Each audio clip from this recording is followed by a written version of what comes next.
অন্ধকারাচ্ছন্ন রাত্রি যদি এসে থাকে তাহলে আলোকিত প্রকাশ নিয়ে সূর্যও অবশ্যই আসে। রোগ যদি এসে থাকে তাহলে তার ওষুধও অবশ্যই আসে। সমস্যা যদি আসে তাহলে সেই সমস্যার সমাধানও নিজে থেকেই আমাদের কাছে চলেই আসে। এই সংসার, এই জীবনের শুধুমাত্র একটাই নিয়ম আছে, আর তা হলো এটাই: এই সংসার হলো একটা চক্রের মতো। এতে শাশ্বত বলে কিছু নেই, নিত্য বলে কিছু নেই, আর যা কিছুই রয়েছে সব বদলাতে চলেছে। যদি আপনার জীবনে দুঃখ থাকে, সমস্যা থাকে, যদি আপনি বিপদ দ্বারা আচ্ছন্ন, তাহলে মনে রাখবেন সবকিছু বদলে যেতে চলেছে। দুঃখের সময় কাঁদবেন না, মনকে আরো দুঃখী করে তুলবেন না, কারণ এখানে যা কিছুই এসেছে তা যাওয়ার জন্যই এসেছে। তাহলে এত চিন্তা কিসের? আনন্দ সহকারে জীবন যাপন করুন, আর আমার সাথে ভালোবেসে বলুন রাধা রাধা। যদি কোনো সিংহ বানরের মতো গাছে চড়তে চেষ্টা করে তাহলে কি হবে? একটা মাছ যদি মাটিতে হাঁটতে চেষ্টা করে তাহলে কি হবে? তারা বিফলই হবে। কিন্তু এরকম কেন হয়?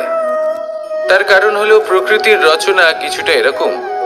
এখানে প্রত্যেকটি ব্যক্তিকে, প্রত্যেকটি প্রাণীকে আলাদা আলাদা গুণের অধিকারী করা হয়েছে এবং সকলকে একটা সীমাও প্রদান করা হয়েছে। এবার এই যে বৃক্ষ, পশু, পাখি, এদের মধ্যে সেই ক্ষমতাই নেই যে এরা নিজেদের যাচাই করতে পারবে, নিজেদের সীমাগুলো বুঝতে পারবে, নিজেদের সদ্গুণগুলো চিনতে পারবে। এরা সেটা করতে পারবে না। কিন্তু মানুষ তো আলাদা। মানুষের কাছে সেই বিশেষ শক্তি আছে যে তারা পূর্ণরূপে নিজেদের যাচাই করতে পারবে, নিজেকে পূর্ণরূপে বুঝতে পারবে, নিজের দোষ, নিজের অপগুণ, নিজের সদ্গুণ, নিজেদের সীমাগুলো তারা বুঝতে পারবে। আর এটা অত্যন্ত গুরুত্বপূর্ণ। কথায় আছে যে যদি সাফল্য লাভ করতে হয় তাহলে নিজেকে যাচাই করে নিতে হবে। তাই নিজেকে যাচাই করুন, নিজের সাথে পরিচিত হয়ে যান এবং জীবনে কর্ম করতে থাকুন। সাফল্যের শিখরে অবশ্যই পৌঁছে যাবেন। আর ওখানে যদি যান তাহলে এই মন প্রসন্ন হয়ে অবশ্যই বলবে রাধা রাধা। বনের মধ্যে যদি আপনি কোনো বিষাক্ত সাপ দেখেন তাহলে কি করবেন? আপনি তখনই তার থেকে দূরে পালাতে চেষ্টা করবেন। আর এটা কেন করবেন? নিজের রক্ষার্থে। এই কথা আমি নয় মেনে নিলাম, কিন্তু নিজের জীবনে এটা করেন না কেন? আপনি যেখানেই যান, যে স্থানেই যান না কেন, প্রত্যেক সময়, প্রত্যেক মুহূর্তে এমন বিষাক্ত সাপ আপনি অবশ্যই খুঁজে পাবেন। আর সেই সাপ নয় যাদের আপনি বনে খুঁজে পাবেন। এরা হলো সেই সাপ যা আপনাকে পাপ করতে বাধ্য করবে। আপনার অন্তরের বাসনা, ক্রোধ, অহংকার, লোভ, ঈর্ষা, এদের বৃদ্ধি ঘটাবে। দেখুন, বনের এই সাপ আপনাকে একবার ছেড়ে দিতেও পারে, ছোবল নাও মারতে পারে, কিন্তু এই যে পাপরূপী সাপ আছে তা অবশ্যই ছোবল মারবে। কর্ম যদি করেন তাহলে অবশ্যই ফল পাবেন। সেই জন্য যখনই কোথাও যাবেন, যদি এমন কাউকে দেখেন, যদি এমন কিছু দেখেন যে আপনাকে পাপ করতে বাধ্য করছে, তাহলে সেই মুহূর্তে সেখান থেকে পালিয়ে যান। যেমন বনের সাপ দেখে আপনি পালাতে থাকেন। সৎকর্মের রক্ষা অত্যন্ত আবশ্যক। আসুন আর আমার সাথে ভালোবেসে বলুন রাধা রাধা। মনুষ্য জীবনের সব থেকে বেশি গুরুত্বপূর্ণ বিষয় হলো মনের একাগ্রতা। এই সংসারের যে কটি মহান কার্য সম্পাদন হয়েছে তা হলো মনের এই একাগ্রতার একমাত্র ফল।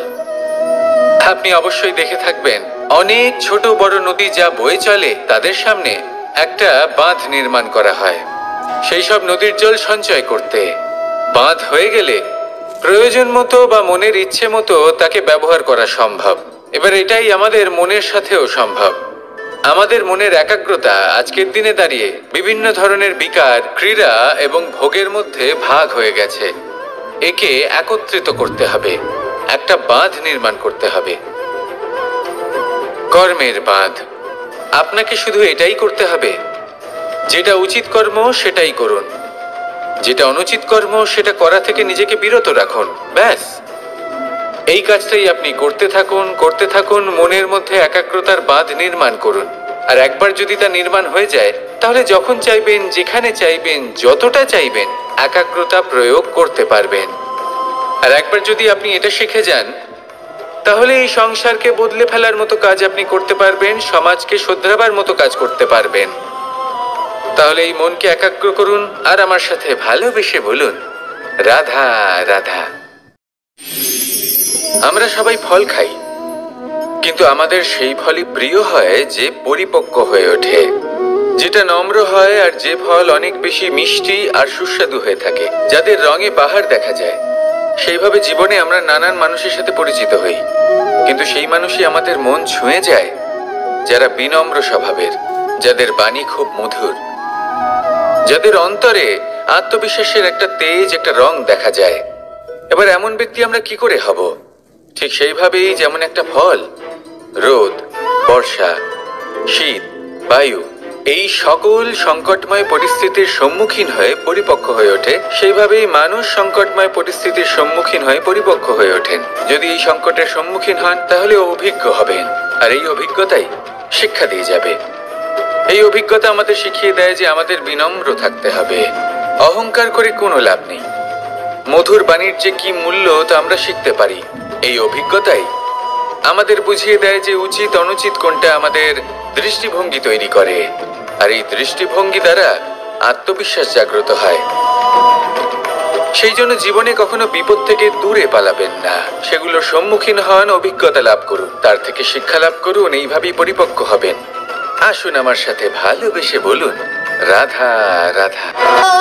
ধন সঞ্চয় করা সম্ভব, আর সেই জন্য ধন সব থেকে বেশি মূল্যবান সম্পত্তি নয়। এবার আপনি বলবেন, এ আমি কি বলছি? এই ধন খুব মূল্যবান, আমরা সকলে অর্জন করতে ব্যস্ত।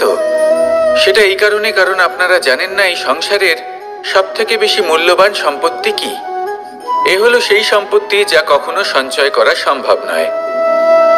আপনার কাছে যতই ধন থাকুক, তা দিয়ে আপনি স্বাস্থ্য লাভ করতে পারেন, বাড়ি কিনতে পারেন, আদি ইত্যাদি, কিন্তু আপনি যতই ধনী হন না কেন, ফেলে আসা দিনের একটা মুহূর্ত আপনি লাভ করতে পারবেন না।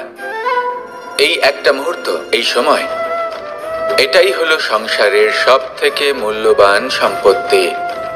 একবার চলে গেলে তা কখনোই ফিরে আসে না। আর এই মুহূর্ত যতই চলে যাক না কেন, আমরা স্মৃতির মাধ্যমে সেগুলি যাপন করতে পারি, তার আনন্দ উপভোগ করতে পারি।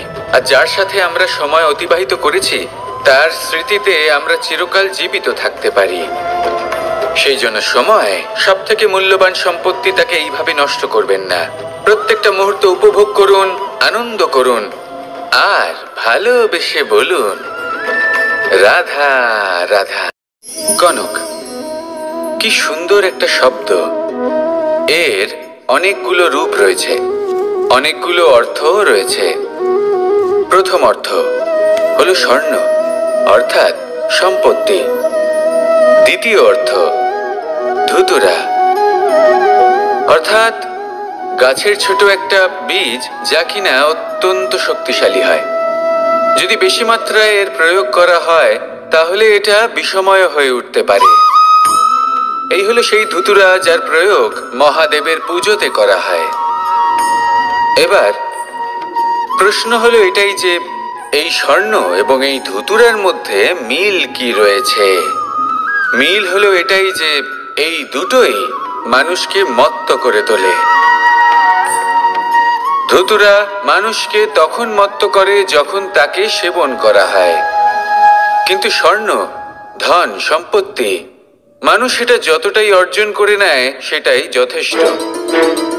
এই স্বর্ণ মানুষের ভাবনা চিন্তা করার ক্ষমতাকে বশ করে ফেলে।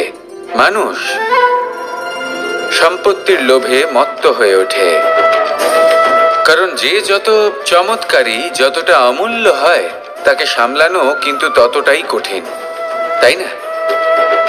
তাই মনে রাখবেন, ধন, স্বর্ণ, সম্পত্তি এগুলো ধুতুরার থেকেও অনেক বেশি বিষাক্ত হতে পারে। তাই এর ওপর আত্মসংযমের একটা কবচ পরিয়ে রাখবেন। এবং বিবেকের শক্তির সাথে এগুলো প্রয়োগ করুন, তবেই কল্যাণ হবে। আসুন আমার সাথে ভালোবেসে বলুন, রাধা রাধা। মানুষের জীবনে 3টি গুণ অত্যন্ত প্রয়োজনীয়: শ্রদ্ধা, বিনম্রতা, যোগ্যতা।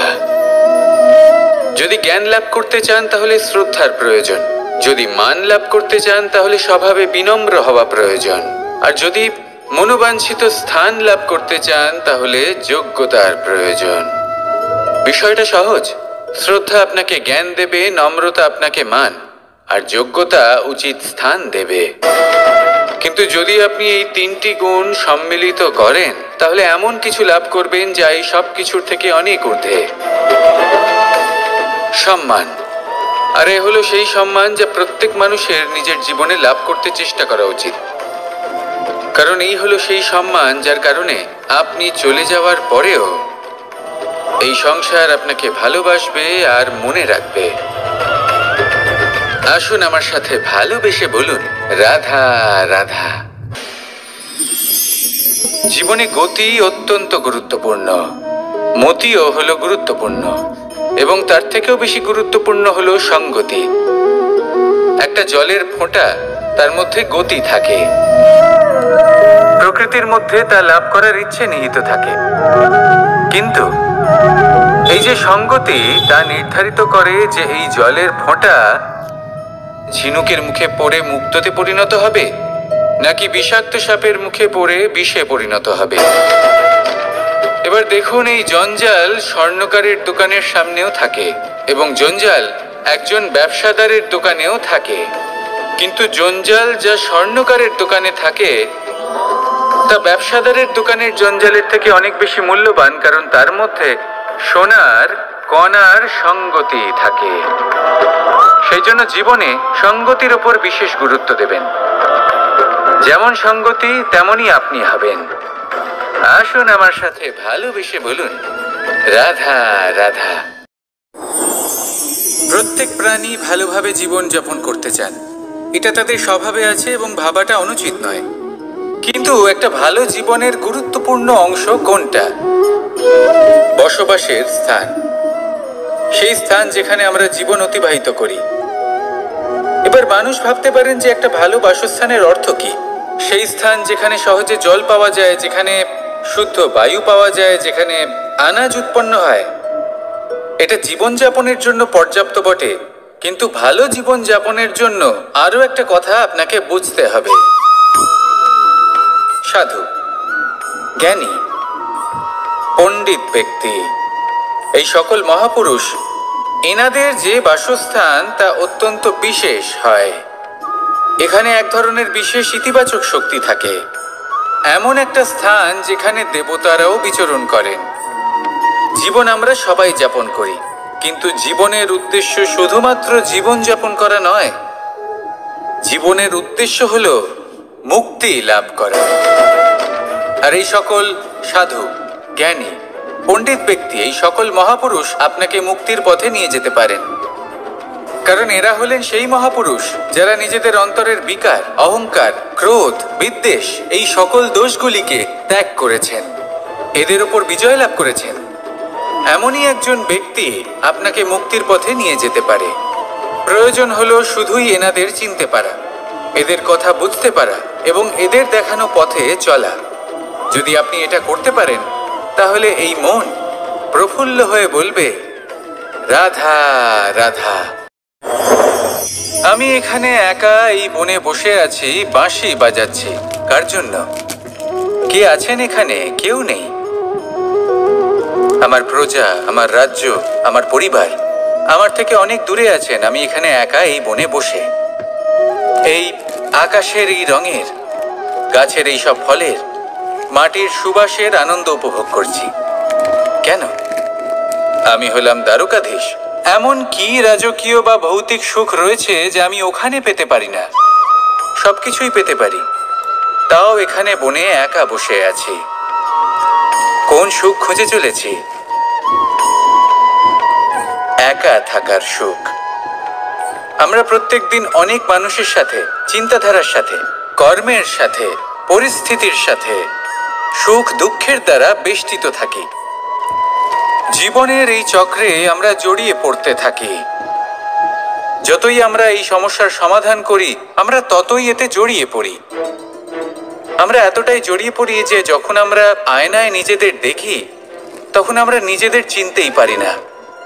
এমন মনে হয় যেন আমরা নিজেদের হারিয়ে ফেলেছি। সেই জন্য প্রত্যেক দিন আপনি কিছু সময় নিজের সাথে কাটান একান্তে। এটা অত্যন্ত আবশ্যক। নিজের অস্তিত্বের গভীরে গিয়ে দেখতে শিখুন, নিজেকে বুঝুন। অদ্ভুত শান্তির অনুভূতি হবে। যেমন এই বায়ু, এই বৃক্ষ, এই পুষ্প, এই নিসর্গ, এদের মতো আপনিও কখনো একলা হতে শিখুন। কখনো নিসর্গের একটা অংশ হয়ে দেখুন। এই মন প্রসন্ন হয়ে বলবে, রাধা রাধা। ওমা, এ কি? আমি কখন থেকে এখানে অপেক্ষা করছি, হাত পেতে দাঁড়িয়ে রয়েছি যাতে একটা ফল আমার হাতে এসে পড়ে এবং সেটা আমি খেতে পারি। কখন থেকে অপেক্ষা করছি, কিন্তু সেটা হচ্ছেই না। এবার আপনি বলবেন যে এসব কি বলছি, এ কি অদ্ভুত কথা বলছি। যদি ফল খেতে হয় তাহলে আমাকে বৃক্ষে চড়তে হবে, ফলের কাছে পৌঁছতে হবে, তবেই তো ফল পাবো। এবারে এটা অত্যন্ত সহজ ব্যাপার, কিন্তু এই বিষয়টা আপনি নিজের জীবনের প্রসঙ্গে ভেবে দেখুন। লক্ষ্য কোথায় আছে আপনি জানেন, সেই লক্ষ্যে পৌঁছানোর পথ কি সেটাও আপনি জানেন, সেই পথে চলার ক্ষমতাও আপনার রয়েছে, কিন্তু তাও আপনি নিজের লক্ষ্য লাভ করতে পারছেন না। কেন? কারণ আপনি অপেক্ষা করছেন যে লক্ষ্য আপনার সামনে চলে আসবে, কিন্তু তা হয় না। লক্ষ্য সে যাই হোক না কেন, ধন হোক, প্রেম হোক, কোনো সম্মান হোক বা মোক্ষ হোক, যদি আপনি তার দিকে অগ্রসর না হন তাহলে ফল প্রাপ্তি অসম্ভব ব্যাপার। তা কোনোদিনই হবে না। সেই জন্য আপনার চোখের সামনে আপনি যদি নিজের লক্ষ্যকে দেখতে পান, তাহলে উঠুন এবং সেই দিকে অগ্রসর হতে শুরু করুন। নিজের অন্তরের সকল অশুভ গুণ দূর করুন, অলসতা ত্যাগ করুন, অজ্ঞানতা ত্যাগ করে দিন এবং চলতে থাকুন। অবশ্যই মনোবাঞ্ছিত ফল লাভ করতে পারবেন। মনে রাখবেন, চলতে থাকলে তবেই লক্ষ্য প্রাপ্তি হবে। অপেক্ষার দ্বারা শুধুমাত্র মৃত্যু লাভ হবে। আসুন আমার সাথে ভালোবেসে বলুন, রাধা রাধা।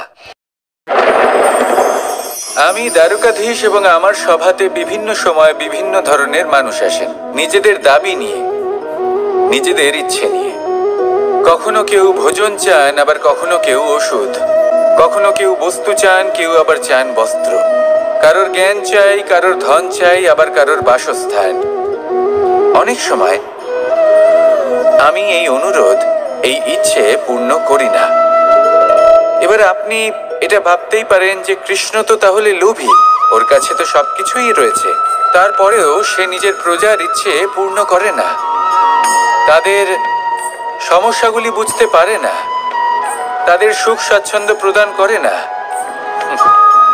আসল সত্য হলো এটাই যে কোনো সবল ব্যক্তি, যে কোনো গৃহস্থ ব্যক্তি যে কাজ করতে সক্ষম, তার পরিশ্রম দ্বারাই নিজের প্রয়োজনগুলি এবং ইচ্ছেগুলি পূরণ করা উচিত। এটা অত্যন্ত প্রয়োজনীয়। আর এগুলো তিনি করতে পারেন শিল্প, ব্যবসা, আচরণ অথবা জ্ঞানের ভিত্তিতে। এই পথে চলতে হবে, পরিশ্রম করতে হবে, তবেই সে কিছু অর্জন করতে পারবে। এবার এমন কোনো ব্যক্তি যার এই সব কিছুতে কোনো রুচি নেই, যে কিছুই করতে চায় না, সে কিছুই অর্জন করতে পারবে না। এবার এরকম কোনো ব্যক্তিকে যদি আমি কোনো বস্তু প্রদান করি, তাহলে কি হবে? সে পরাধীন হয়ে যাবে, আর সেটা উচিত হবে না। তাহলে কি করা উচিত? তাকে পথ দেখানো, তাকে বোঝাতে হবে যে কোন পথে চলে তুমি নিজের লক্ষ্য প্রাপ্ত করতে পারবে। শিল্প, জ্ঞান, আচরণ এবং ব্যবসা, এই পথে কিভাবে চলে সেটা শেখাতে হবে। আর আমি সেটাই করি। তার ফলে কি হয়? ব্যক্তি স্বাধীন হয়ে যায়, সংসারে সে যা চাইবে তাই প্রাপ্ত করতে পারবে, কখনো কারোর থেকে কিছু চাইবার প্রয়োজন পড়বেই না। এই কথাটা সবসময় মনে রাখবেন। যখনই দান করবেন তা ভাবনা চিন্তা করে এমন ভাবে দান করবেন যাতে সামনের ব্যক্তি স্বাধীন হতে পারেন, পরাধীন নয়। আসুন আমার সাথে ভালোবেসে বলুন রাধা রাধা করতে শিখুন। পাণ্ডবরা বন থেকে এসেছিলেন। ওনাদের কাছে না কোনো ধন ছিল, না কোনো সম্পদ, না বিদ্যা। নিজের পরিশ্রমের দ্বারা ওনারা বিদ্যা অর্জন করেছিলেন, আর তার দ্বারাই সম্পদ অর্জন করলেন আর ধনও অর্জন করলেন। এই পাণ্ডব ছিলেন অত্যন্ত কুশল এবং শক্তিশালী। যুধিষ্ঠির নিজের পরিশ্রম দ্বারা এমন জ্ঞান অর্জন করেছিলেন যে এই সংসার ওনাকে ধর্মরাজ যুধিষ্ঠির অভিহিত করেছিল। দেখতে গেলে পাণ্ডবদের কাছে সবকিছুই ছিল, কিন্তু যখন বিষয় এলো আরো ধন লাভ করার, তখন যুধিষ্ঠির, যিনি পাণ্ডবদের মধ্যে জ্যেষ্ঠ, তিনি সকল পাণ্ডবদের সাথে দ্যুতক্রীড়ায় অংশগ্রহণ করে ফেললেন। এর ফলে না শুধু ধনলক্ষ্মী, ধর্মলক্ষ্মী, বিবেক লক্ষ্মীকেও হারালেন, আর শুধু তাই নয়, নিজের গৃহলক্ষ্মী দ্রৌপদীকেও হারিয়ে ফেললেন। এর কারণ কি? ভুলে গেলেন খুব সহজ একটা কথা। এই সংসারে সম্মান এবং সাফল্য দুটোই পরিশ্রমের দ্বারা লাভ করতে হয়, কিন্তু দ্যুতক্রীড়ার এই খেলা আমাদের ভাগ্যের উপর নির্ভরশীল। এই সংসারে দুটি পথ রয়েছে। একটা পথ যেখানে কর্ম এবং পরিশ্রমের দ্বারা আপনি নিজের পথ নিজেই রচনা করতে পারবেন, আর দ্বিতীয় পথ হলো যেখানে এই ভাগ্য এক মুহূর্তে আপনাকে শিখরেও পৌঁছে দিতে পারে, আবার ধূলিসাৎ করে দিতে পারে। আপনি কোন পথ বাছবেন সেই চয়ন আপনারই। আসুন আর আমার সাথে ভালোবেসে বলুন রাধা রাধা। কোনো এক সময়ের ঘটনা এটা। মা এবং বাবা হাটে গিয়েছিলেন, তখন আমি আর দাদা গিয়েছিলাম গরু চড়াতে। আমরা বাড়ি ফিরে এলাম, আর মা সেই সময় একটা কাজ করতেন। যখনই হাটে যেতেন দরজা তালা বন্ধ করে যেতেন। উনি খুব ভালো করে জানতেন যে যদি ওনার এই মাখন চোর সঠিক সময়ে পৌঁছে যায় তাহলে এক ফোঁটাও মাখন ওনার অবশিষ্ট থাকবে না। এবার ঘটনা কিছুটা এরকম হলো যে মা আর বাবা মাঝে মাঝে হাটে যেতেন, তাই মাঝে মাঝে এই দরজা তালা বন্ধ করতে হতো। যখন মা আর বাবা ফিরে এলেন তখন বাবা ভুলে গিয়েছিলেন যে এই চাবির গোছা থেকে ঠিক কোন চাবিটা দরজার তালা খোলার জন্য উপযোগী। উনি চেষ্টা করতে শুরু করে দিলেন। একটার পর একটা চাবি দিয়ে উনি চেষ্টা করতে থাকলেন, কিন্তু সেই দরজার তালা তো খুলতেই চাইছিল না। ওনার মাথা থেকে ঘাম পড়তে শুরু করলো। তখন মা বললেন যে তালা ভেঙে দেওয়া যাক। মা চলে গেলেন, আর বাবা বললেন না না দাঁড়াও, আর কিছু চাবি বাকি আছে, এটা হয়তো খুলতে পারবো। মা হাতুড়ি নিয়ে চলে এলেন সেই তালা ভাঙার জন্য, আর তখনই বাবা শেষ চাবিটা প্রয়োগ করলেন আর দরজার তালা খুলে গেল। যদি উনি চেষ্টা না করতেন তাহলে এই তালাটাও ভেঙে যেত আর চাবিটাও নষ্ট হয়ে যেত, ঠিক কিনা? এবার এই ঘটনাটা আমি দেখেছিলাম, আর আমার মনে হলো যে কখনো কখনো এই চাবির গোছার মধ্যে থেকে শেষ চাবিটাও কিন্তু জীবনের দরজা খুলে দিতে পারে। সেজন্য আপনি যদি জীবনে সাফল্য লাভ করতে চেষ্টা করেন, নিজের লক্ষ্যে পৌঁছতে চান, তাহলে হার মানবেন না। হয়তো দেখবেন আপনার পরবর্তী প্রচেষ্টা বা এই অন্তিম প্রচেষ্টা আপনাকে সাফল্যের পথে নিয়ে গেল। তাই নিরন্তর প্রচেষ্টা করতে থাকুন, জীবনে সাফল্য লাভ করুন। যজ্ঞের আগুনকে শুভ বলে মনে করা হয়, আর সেখানেই চিতার আগুনকে অশুভ মনে করা হয়। এমনটা কেন হয়? এখানে বিষয়টা হলো লক্ষ্য, বিচার এবং সঙ্গের। যখন আমরা যজ্ঞ করি তখন আমাদের লক্ষ্য কি হয়? পরিবেশকে আরো পবিত্র করে তোলা, ইতিবাচক করে তোলা। আমাদের লক্ষ্য শুভ হয়। তারপরে আসে বিচার। এই পরিস্থিতিতে সেই বিচার হলো অগ্নি। স্ফুলিঙ্গ থেকে তীব্র আকার ধারণ করে সমস্ত কাঠকে পুড়িয়ে দেয় এবং সুগন্ধ ছড়িয়ে দেয়। অর্থাৎ যদি আপনার লক্ষ্য শুভ হয় তাহলে তার নিজেই শুভ বিচারধারাকে আমন্ত্রণ জানায়। এই শুভ বিচার তখনই আসবে যখন আপনার সংকল্প শুভ হবে। অন্যদিকে হলো চিতার আগুন। এর লক্ষ্য কি? একটা দেহকে পরধামে পৌঁছে দেওয়া। সবার শেষে সবকিছু আপনার উপরে নির্ভরশীল যে আপনি কোনটা চয়ন করতে চান। আপনার লক্ষ্য যদি শুভ হয় তাহলে আপনার বিচার এবং সঙ্গতি আর তার পরিণাম সবই শুভ হবে। আসুন আর আমার সাথে ভালোবেসে বলুন, রাধা রাধা। এই সংসারের প্রত্যেক বস্তুর, প্রত্যেক পরিস্থিতির, প্রত্যেক আবেগের দুটি দিক আছে। এর মধ্যে পার্থক্য করা সম্ভব শুধুমাত্র দৃষ্টিভঙ্গির দ্বারা। যদি কোনো ব্যক্তি পর্বত শিখরে দাঁড়িয়ে থাকেন তাহলে উনি এটাই দেখতে পাবেন যে এই জলের ধারা সমুদ্রের দিকে বয়ে চলেছে। আরেক ব্যক্তি যিনি সমুদ্রের কাছে দাঁড়িয়ে আছেন তার এটাই মনে হবে যে এই জলের ধারা সমুদ্রের দিকে আসছে। এখানে বিষয়টা হলো দৃষ্টিভঙ্গির, আর এটাই সময়ের সাথেও হয়ে থাকে। অনেক সময় মানুষ চিন্তিত হয়ে পড়েন, ত্রস্ত হয়ে পড়েন যে তার কাছে হয়তো খুব কম সময় আছে, তাতে তিনি অনেক কিছুই করতে পারবেন না, আর একটু সময় থাকলে খুব ভালো হতো।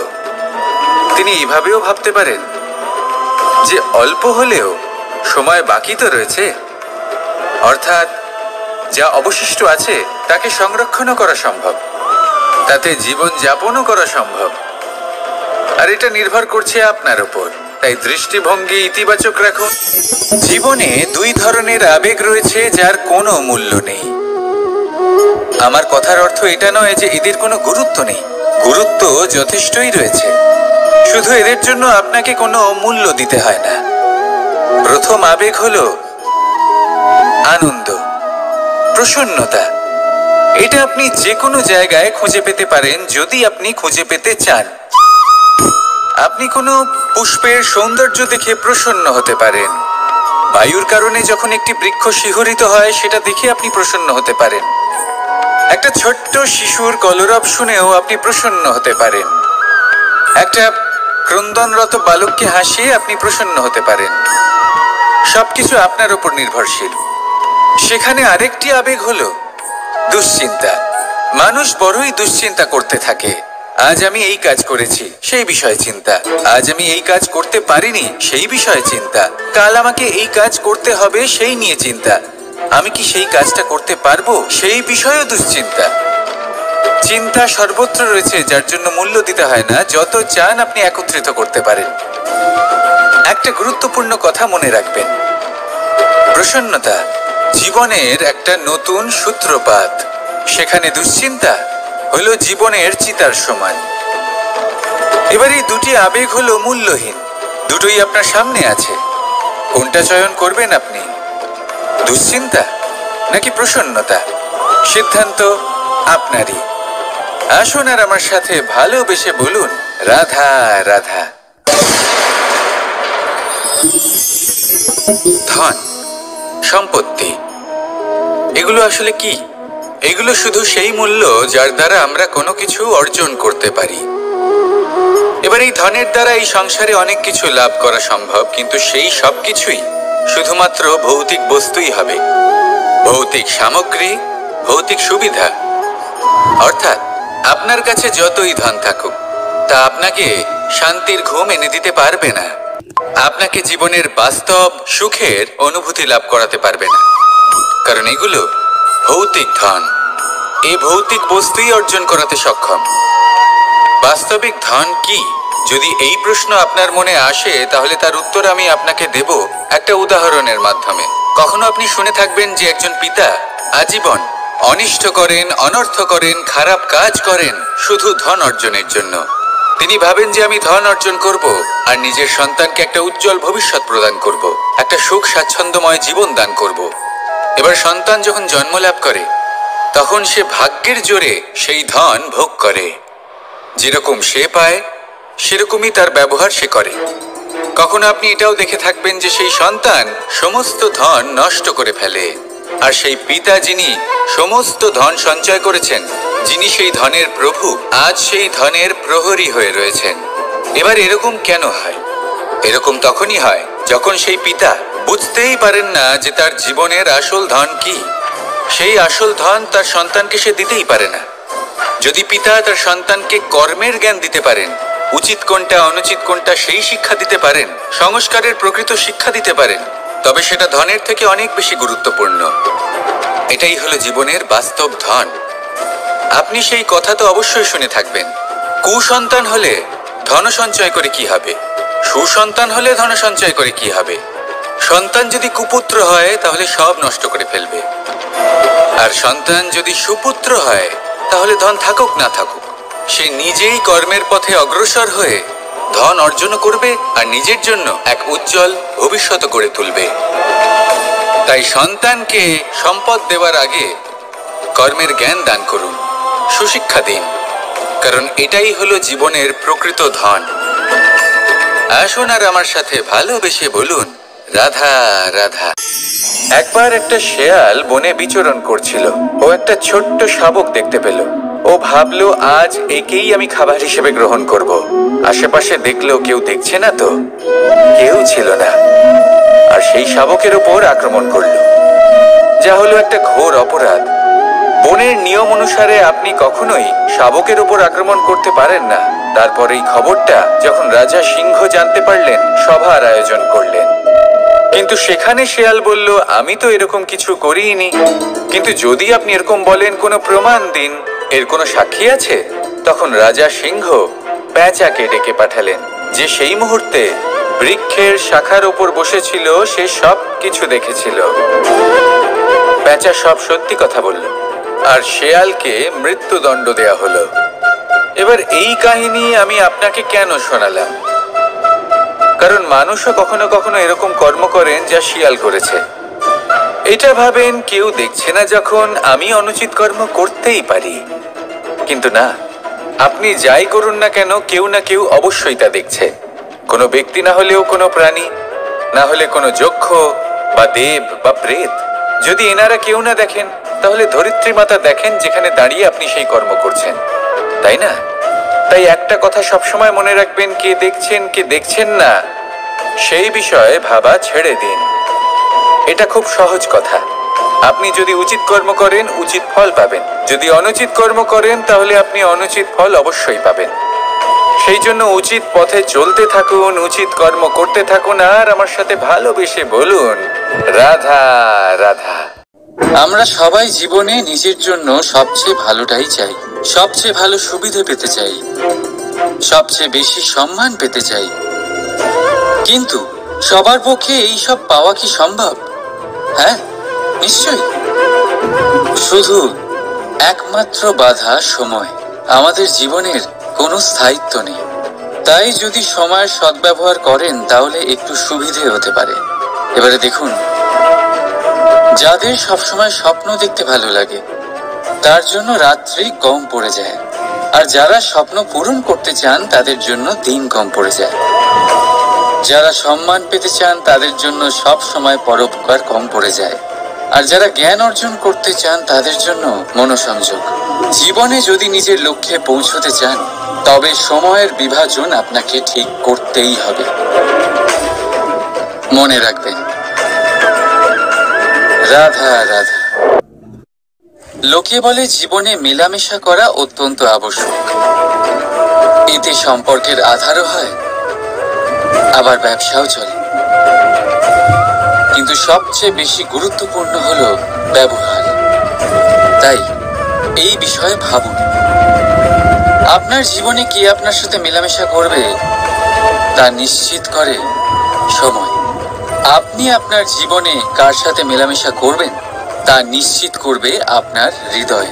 আপনি যাদের সাথে মিশছেন, তাদের হৃদয়ে আপনি কতক্ষণ থাকবেন তা নিশ্চিত করবে আপনার ব্যবহার। নিজের ব্যবহার ভালো রাখুন, সব ভালোই হবে। রাধা রাধা। এই ফুল দেখতে পাচ্ছেন আপনি? এটা সেই ফুল যার জীবন এই ডালে শুরু হয়েছিল। দর্শকদের চোখে প্রশংসা দেখল সে। মধুর লোভে মৌমাছিরা এলো, আর তারপর ডাল থেকে ভেঙে নিচে পড়ে গেল সে। কেন? নিয়তি এরকম কেন করলো ভাবুন। কারণ এই ডালেই ফুল হয়ে থাকাটা এই ফুলের জীবনের লক্ষ্য কখনোই ছিল না। এবার এই ফুল হয় দেবতাদের সজ্জায় ব্যবহৃত হবে, নয় কোনো কন্যার গয়নায় গাঁথা হবে, আর নয় কারোর প্রেম প্রদর্শনের মাধ্যম হবে। দেখুন, জীবনে নিজের লক্ষ্যে পৌঁছতে হলে যাত্রাকে ভয় পেলে চলবে না। নিজের অস্তিত্ব তৈরি করতে হলে তাদের ছায়া থেকে আপনাদের দূরে যেতেই হবে যারা আপনাকে অস্তিত্ব প্রদান করেছেন। এটাই জীবনের নিরন্তর সত্য। রাধা রাধা। আমাদের সকলের জীবনে কখনো না কখনো পাথর দ্বারা আঘাত লাগেই, আর এই সংসারও আমাদের ওপরে কখনো না কখনো পাথর বর্ষণ করে। কখনো আমাদের খারাপ ভেবে, আর কখনো আমাদের অসফল ভেবে, কখনো আমাদের বুদ্ধিহীন ভেবে। কারণ অনেক আছে, কিন্তু এই পাথর দ্বারা আমরা আঘাত পাবো কি পাবো না তা সম্পূর্ণ আমাদের হাতে। হয় আপনি এই পাথরের আঘাত পেয়ে চোখের জলে ডুবে থাকতে পারেন, আর নয়তো যদি আপনি চান তাহলে এই পাথর দিয়ে সেতু বানিয়ে সকল সমস্যার সাগর অতিক্রম করতে পারেন। সিদ্ধান্ত আপনার। এই পাথর এ হলো প্রতীক আমাদের নিন্দার, আমাদের আলোচনার। যে এই আলোচনা নাকারাত্মক ভাবে দেখবে সে শুধুমাত্র কষ্টই পাবে, আর যে এই আলোচনাকে নিজের বিকাশের আধার বানাবে সেই সাফল্যের চূড়ায় পৌঁছবে। তাই মনে রাখবেন, আলোচনা আপনার শত্রু নয়, আপনার সবচেয়ে বড় মিত্র। রাধা রাধা। মিষ্টি জল সবার পছন্দ, কিন্তু নোনতা জল কেউ পছন্দ করে না। এইবার ভাবার বিষয় হলো মুক্ত,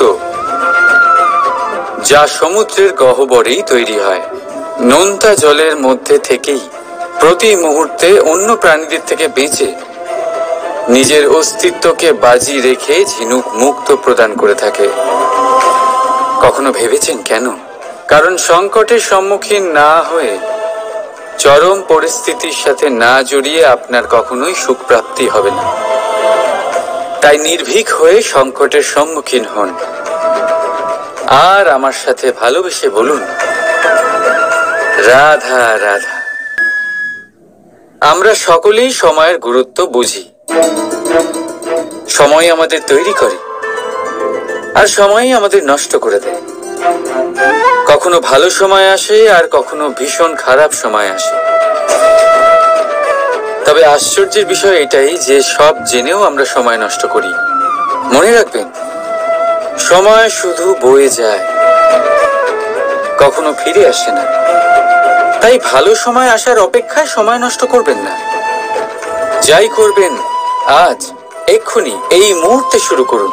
তা সেটা কাউকে আনন্দ দেওয়াই হোক, বা নিজেকে বদলানোর চেষ্টা করা হোক, যাই হোক না কেন, বিলম্ব করবেন না।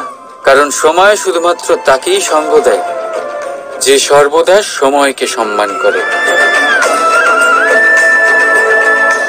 রাধা রাধা। কোথায় আছে সবকিছু সীমা থাকে, মুশকিলের, কষ্টের, সংকটের, অন্ধকারের। যার কোনো সীমা নেই তা হলো কেবলমাত্র কঠোর পরিশ্রমের। আপনি নিশ্চয়ই দেখেছেন, রাত্রি যতই অন্ধকারময় হোক, তারারা পরিশ্রম করে তার সাথে লড়তে থাকে, আর অবশেষে সকাল হয়েই যায়। ঝড়ে পাখিদের বাসা ছিন্ন বিচ্ছিন্ন হয়ে যায়, কিন্তু পাখিরা নিজের পরিশ্রম দ্বারা তা আবার বানিয়ে নেয়। কারণ যা সীমিত তাকে অসীমের কাছে হারতে হয়, আর পরিশ্রম অসীম। রাধা রাধা।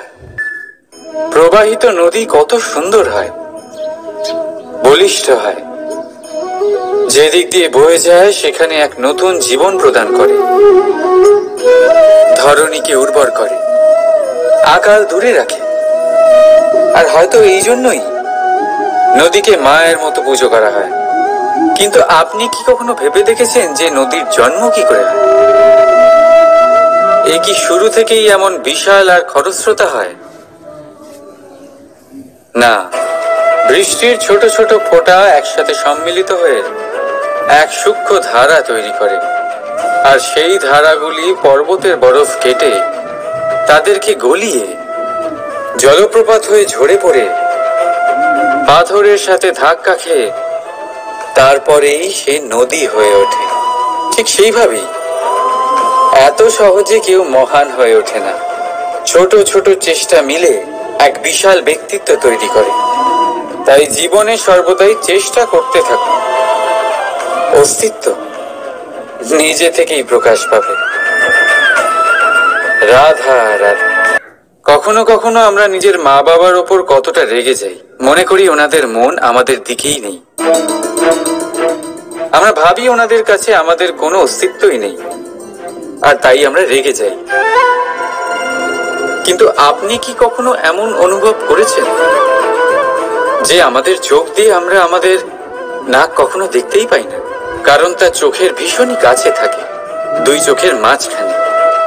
কিন্তু যখন কেউ মুখে আঘাত করে, হাত সর্বপ্রথম নাককেই সুরক্ষিত করার চেষ্টা করে। মাতা পিতাও অনেকটা এরকমই হয়।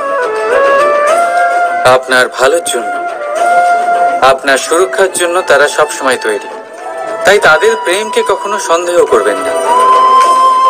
আবশ্যক নয় তাদের প্রেম আপনি সবসময় স্পষ্টভাবে দেখতে পাবেন, কারণ এই এক এমন প্রেম যা সর্বদাই আপনার সাথে ঢাল হয়ে আপনার রক্ষা করতে থাকবে। রাধা রাধা। বাবুল গাছ কত বিশাল আকার হয়, পিপুল গাছও বিশাল আকার হয়। কিন্তু আপনি কি কখনো ভেবে দেখেছেন যে কেন বাবুল গাছ কেটে তা ব্যবহার করা হয়, আর কেনই বা পিপুল গাছকে পুজো করা হয়? এই জন্যই, কারণ পিপুল গাছ তার নিচে বসে থাকা পথিককে ছায়া প্রদান করে, নিজের ডালে অসংখ্য পাখিদের আশ্রয় দিয়ে থাকে, কাউকে কাঁটা ফুটিয়ে দূরে সরায় না, বরং তাকে শীতল ছায়া দিয়ে তার ক্লান্তি দূর করে। এই সংসারে যদি আপনি সম্মান পেতে চান, তবে পিপুল গাছের মতোই হতে হবে। কিছু দিতে শিখুন, আনন্দ, সুখ, শীতলতা দান করতে শিখুন। আর কাঁটার মতন কাউকে কখনো কষ্ট দেবেন না। সম্মান স্বয়ং হেঁটে আপনার কাছে আসবে। আর মন প্রসন্ন হয়ে বলবে, রাধা রাধা।